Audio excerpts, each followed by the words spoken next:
खुरम साहब, बहुत शुक्रिया आपके वक्त का। जंग की वजह से पेट्रोल महंगा हुआ समझ आती है, लेकिन पेट्रोल पर लेवी टैक्स बढ़ाना समझ से बालातर है। जब भी टैक्स शॉर्टफॉल का सामना हो तो हुकूमत ने आसान हल बना लिए कि पेट्रोल लेवी बढ़ा दो। अब यहाँ पर मामला यह है कि टैक्स काबिल टैक्स इनकम वाले नहीं देते, लेकिन लेवी की सजा आप मोटरसाइकिल सवार मजदूर को भी दे देते हैं।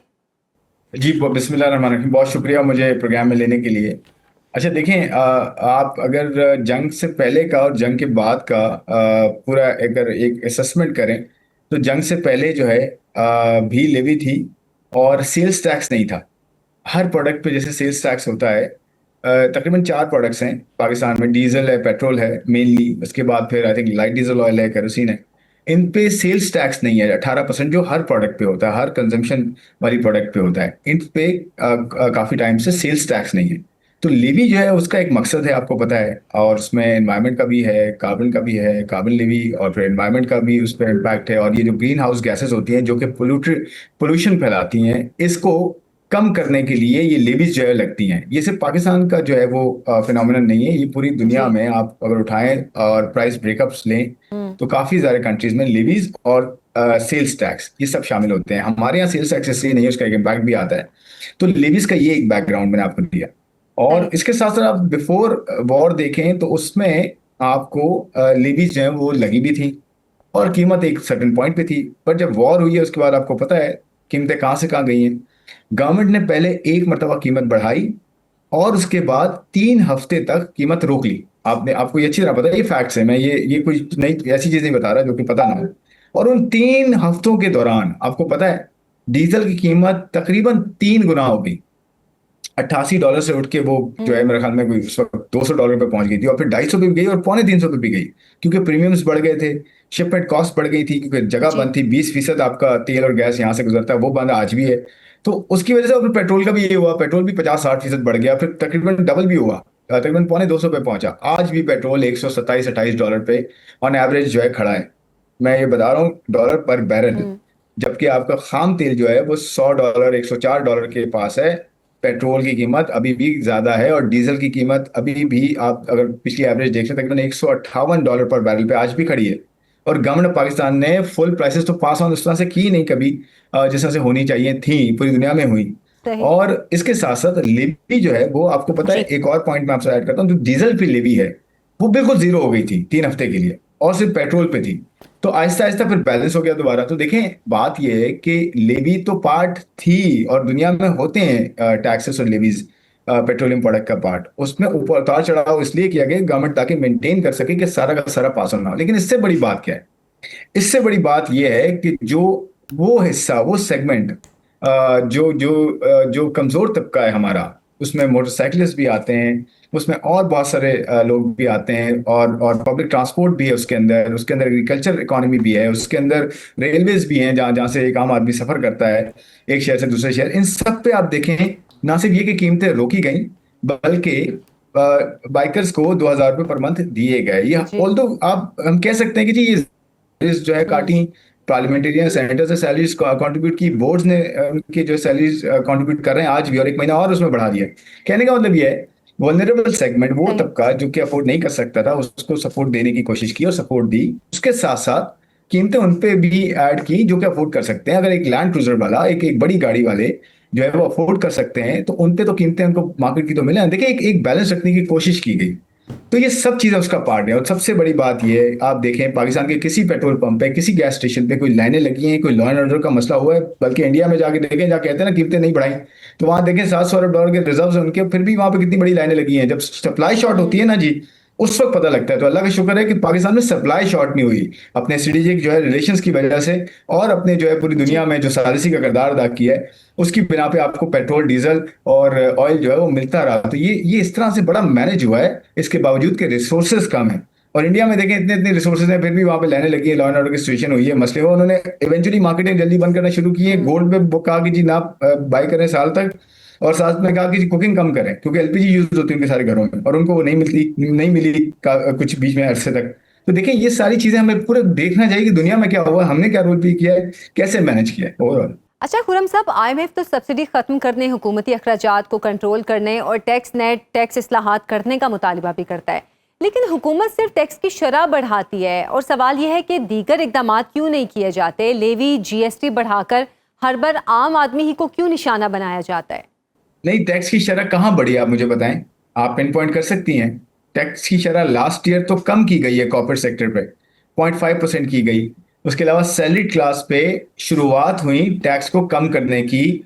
जो पहले लेट से 2,500 रुपये 1 लाख रुपए पे टैक्स था, आज वो 500 रुपये 1 लाख रुपए पे टैक्स देते हैं। और जो आगे और स्लैब्स है उसमें थोड़ा थोड़ा कमी की गई लास्ट बजट में। ये मैं फैक्ट्स बता रहा हूँ, फैक्चुअल बता रहा हूँ। मैं ये नहीं कह रहा कि जी इसमें कमी और जो है वो गुंजाइश नहीं है, बिल्कुल है। और डायरेक्शनल जो है चेंज जो शुरू हो गया ना, तो रेट तो कम किया गया लास्ट जी। बजट में, बढ़ाई कहाँ है शरह मुझे बताएं। और इस साल भी कोशिश ये है कि टैक्सेस को जो है जो जो ऑलरेडी फॉर्मल सेक्टर है, ऑलरेडी टैक्स्ड है, कोशिश हमेशा यही रहती है सही। गवर्नमेंट की कि जी टैक्सेस ऑलरेडी जो बर्डन है उस पर कम किया। लेकिन लास्ट बजट से तो ये चीज शुरू हुई है। और इस बजट में मैं ये आपसे गुजारिश करूंगा कि थोड़ा सा सब्र कर लें। आई थिंक बहुत कोशिश की जा रही है कि एक बैलेंस रखने की, एक इक्विटी और फेयरनेस जो है वो इन्फोर्स करने की। तो बजट वाले दिन इंशाल्लाह मेरे ख्याल में हम बात करेंगे, उस पर आपको डिटेल्स पता चलेंगी कि क्या एफर्ट्स हुई हैं, क्या बेहतरी है, क्या चेंजेस आ रही हैं। ये सारी चीज़ें उस वक्त आपको पता चलेंगी। लेकिन जो आपका सवाल का जवाब था वो ये कि रेट को ये जो एरियाज मैंने आपको बताया इसमें तो कमी की गई थी, शुरुआत हुई थी, डायरेक्शन ऑफ ट्रैवल जो है वो चेंज हुआ। जी। लेकिन इंशाल्लाह आगे आने वाले दिनों में कोशिश यही है कि एक इक्विटी और फेयरनेस का जो है ना वो प्रिंसिपल जो है वो फॉलो किया जाए। खुरम साहब, आईएमएफ की सख्त शराइत सरमायाकारी और कारोबार के पांव की जंजीर बन चुकी हैं। नए माली साल के लिए 17 ट्रिलियन रुपए टैक्स वसूली हदफ का मतलब ये होगा कि अवाम पर टैक्सों का शिकंजा मजीद सख्त हो जाएगा। अंदाजन कितने अरब के नए टैक्स लगेंगे आम आदमी पर? जी, मैं इस पर कोई कमेंट नहीं कर सकता क्योंकि ये सारी कैसराइयाँ चल रही हैं इस वक्त। मैं सिर्फ ये कह सकता हूँ कि प्लीज़ आप बजट के दिन का इंतज़ार कर लें, कुछ ही दिन है, और इंशाल्लाह उसमें आपको पता चलेगा कि क्या चेंजेस आ रही हैं। उसी दिन आप प्लीज़ रखें इस डिबेट को। ये बहुत अच्छा होगा। सैंक्टिटी है बजट की, सैंक्टिटी है, एक इसका जो है वो इम्पोर्टेंस है कि उस दिन ये सारी बात की जाए और उसके आगे सारा डिस्कशन हो। उससे पहले सब चीज़ें डिस्कस करना, आई थिंक वो फिर वो उसकी सैंक्टिटी नहीं रहेगी। 25 साल गुजरने के बावजूद एफबीआर रिटेलर्स को टैक्स नेट में नहीं ला सका। एफबीआर मजमूई टैक्स नेट बढ़ाने में भी नाकाम रहा है और पीओएस का तजर्बा भी फेल हो चुका है। अब सवाल मेरा ये है कि रिटेल कारोबार की वसी रेंज हमेशा टैक्स नेट से कैसे बच जाती है, जबकि टैक्स टैरिफ की पहली सीढ़ी पर मौजूद सरकारी मुलाजिम की जान टैक्स के बगैर नहीं छूटती? देखिए, एक तो मैं आपको नंबर देता हूँ। प्राइम मिनिस्टर स्कीम के अंडर जो है ये डिजिटाइजेशन का जो प्रोसेस शुरू हुआ है उसमें 3 एरियाज हैं। एक तो ये कि गवर्नमेंट खुद जो पेमेंट्स करती हैं आवाम के साथ और इदारों के साथ, वो जो है 2026 जून तक, यानी कि इस जून तक जो है मेजॉरिटी जो है सारी वो ऑनलाइन हो जाए और डिजिटल हो जाए। सेकेंडली ये कि जो लोग बैंकिंग से बाहर हैं, जो आम आवाम बैंकिंग से बाहर है, उन्हें बैंकिंग में लाया जाए। वो कैसे लाया जाए? वॉलेट्स जो हैं वो ज़्यादा से ज़्यादा खुलें, बैंक अकाउंट ज़्यादा खुलें, लोग नेट में आए। तीसरा जो ये है कि जो वेंडर्स हैं, जो मर्चेंट्स हैं, उनको जो है ना ऑनबोर्ड किया जाए। ये जो आपने पॉज की बात की है, और मैं आपको नंबर्स देता हूँ। 5 लाख तकरीबन जो है वो मर्चेंट एक्विजिशन हुई थी।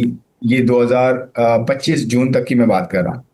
आज हम एक नंबर मैं आपसे शेयर करता हूँ, मार्च तक के नंबर्स हैं वो 1 मिलियन से ऊपर हो चुके हैं। इसके अलावा जो लोग बैंकिंग सिस्टम में आ रहे हैं उनकी शरह इंप्रूव हो चुकी है, और जो गवर्नमेंट की अपनी पेमेंट्स हैं वो काफ़ी हद तक डिजिटल हो चुकी हैं। आप वॉलेट के थ्रू या जो है अपने अपने ऐप्स के थ्रू पे कर सकते हैं। रास्ट जो है बहुत बड़ा रेल इंफ्रास्ट्रक्चर है, स्टेट बैंक ने जो डेवलप किया जो है ग्लोबल डोनर्स के साथ मिलके, वो यही तो है कि उसके ऊपर जो है आप फ्री में जो है पैसे ट्रांसफर कर सकते हैं एक अकाउंट से दूसरे अकाउंट में। तो ये डिजिटाइजेशन जो है ना, और इसमें काफ़ी हद तक देखें मल्टी बिलियन जो है ट्रांजैक्शंस हो रही हैं, और ये ग्रोथ आ रही है। इसमें लोग ज़्यादा से ज़्यादा इसमें जो है वो अपने आप को जो है वो जो आम आदमी है वो ऐप के थ्रू और इस तरह से पैसे जो है ट्रांसफर कर रहा है। लेकिन मैं ये कहना चाह रहा हूँ कि जो आपने बात की ना रिटेलर्स की, वो उसमें ये बात सही है कि काफ़ी हद तक रिटेलर्स हों, प्रॉपर्टी हो और एरियाज हैं, एग्रीकल्चर है, उस तरह से टैक्स नहीं लिया जा सका बहुत अरसे से। या आजकल की 1-2 सालों की बात नहीं है, बट उसमें क्या किया जा रहा है? इंशाल्लाह आप बजट आने दें, उसमें आपको कोशिश ये की जा रही है कि इन सब को किस तरह से एक बैलेंस जो है मिलाया जाए, किस तरह से जो है वो इनके साथ जो है इनको इनको ऑनबोर्ड किया जाए। दूसरी बात ये है एग्रीकल्चर टैक्स और सेल्स टैक्स ऑन सर्विसेज, और तीसरी चीज प्रॉपर्टी, ये सूबों के हिस्से में है। सूबों को के साथ मुशावरत की जा रही है कि जी यहाँ से आप अपने एंड पे अपना जो है रोल प्ले करें, और वो कर भी रहे हैं और बड़े पॉजिटिव हैं। और फेडरल गवर्नमेंट जो अपना रोल प्ले करे टैक्स नेट में उन लोगों को लाने के लिए जो टैक्स नेट में नहीं है, और एग्जिस्टिंग टैक्स पेयर पे मजीद बर्डन ना पड़े। तो ये देखें दोनों चीजें जो है उस पर काम हो रहा है। इंशाल्लाह आप देखेंगे कि सिर्फ ये बजट का नहीं है, ये आगे का और भी एक प्रोग्रेसिव जो है ना वो प्लान है, ताकि ये आहिस्ता आहिस्ता वो जो टैक्स नहीं देता वो टैक्स नेट में आए, और जो टैक्स देता है उस पर बर्डन कम होता जाए, और एक फेयर इक्विटी एंड फेयरनेस का जो है ना प्रिंसिपल जो है अक्रॉस द बोर्ड जो है वो प्रिवेल करे। खुरम साहब, ब्लैक इकोनॉमी पाकिस्तान का सबसे बड़ा मसला है और मसले की जड़ें बाअसर सियासी अशराफिया से मिलती हैं। और जब कोई गैर कानूनी धंधे के पीछे बाअसर लोग खड़े हों तो वो कभी सिमटता नहीं है बल्कि फैलता है। क्या आप नहीं समझते कि अगर ब्लैक इकोनॉमी को ख़त्म करना है तो रियल इस्टेट सेक्टर पर सख्त कवानीन लागू करने होंगे, लेकिन मुल्क में इसके उलट पॉलिसियाँ सामने आ रही हैं, इसकी वजह क्या है? देखिए मैंने आपको अभी एक्सप्लेन किया कि जो प्रॉपर्टी टैक्स है, एग्रीकल्चर टैक्स है और सेल्स टैक्स ऑन सर्विसेज है, ये सूबों के पास है। तो सूबों को अपना जो है इस पे रोल प्ले करना है, और सूबों के साथ मुशावरत चल रही है, और जो है वो मुशावरत नहीं, इनफैक्ट उनके साथ ये बात भी हुई है कि जी आप इन 3 एरियाज पे जो है प्रोग्रेस करें ताकि एक बैलेंस क्रिएट हो। क्योंकि अभी तक जितना टैक्स इकट्ठा होता है वो फेडरल गवर्नमेंट जो है वो करती है, यानी कि टैक्स का जो हुजम है पूरा, उसके अंदर 99% जो है वो मईशत का जो टैक्स जी। इकट्ठा होता है वो फेडरल गवर्नमेंट करती है। तो सूबों ने अभी तक जो कंट्रीब्यूट किया है वो 1% भी नहीं है, 1%, उससे भी कम है। तो सूबों ने 3% तक इसको लेके जाना है, यानी कि उनका जो हिस्सा है। तो उस सही। का जो तरीका है वो ये कि जो 3 एरियाज हैं, property, sales tax on services, इसमें ये रिटेल और ये सब, इनमें भी सर्विसेज का काफी हिस्सा है। और तीसरी चीज है एग्रीकल्चर टैक्स। एग्रीकल्चर का हिस्सा मईशत के अंदर तकरीबन तकरीबन 25% है, और टैक्स में उनका इनकम टैक्स में 1% भी नहीं है रफली हिस्सा। तो देखिए कितना ज्यादा हिस्सा जो है वहां से इम्प्रूव हो सकता है, और एक रीजनेबल फेयर और बैलेंस तरीके से किया जा सकता है। तो सूबों के साथ ही मुशावरत हो रही है, और वो अपना इसमें बड़ा प्रोग्रेसिव है कि जी इस मरतबा इन सब एरियाज को जो है वो बड़ा बैलेंस्ड तरीके से अप्रोच करना है, ताकि अपना नेट जी। बढ़ा सकें, वो इन सबको ला सकें। तो मैं यही जवाब दूंगा कि जो सूबों का एरिया है, आई थिंक वो सूबों से आप बात भी कर सकती हैं, कर सकते हैं, और जो है सूबे इस पे आपको रिस्पॉन्ड भी कर सकते हैं। लेकिन मैं आपको ये बता सकता हूँ कि फेडरल ने सूबों के साथ क्या प्लान किया हुआ है, ताकि दोनों मिलके एक स्ट्रांग फेडरेशन, एक स्ट्रांग जो है स्टेट जो है वो बन सके, ताकि आगे जो है एक आम आदमी का भी फायदा हो, और एक एडुकेट लेवल का टैक्स भी इकट्ठा हो, और बहुत रीजनेबल हो अक्रॉस द बोर्ड जो है, और फेयर इक्विटी एंड फेयरनेस भी जो है उसका रूल भी अप्लाई हो।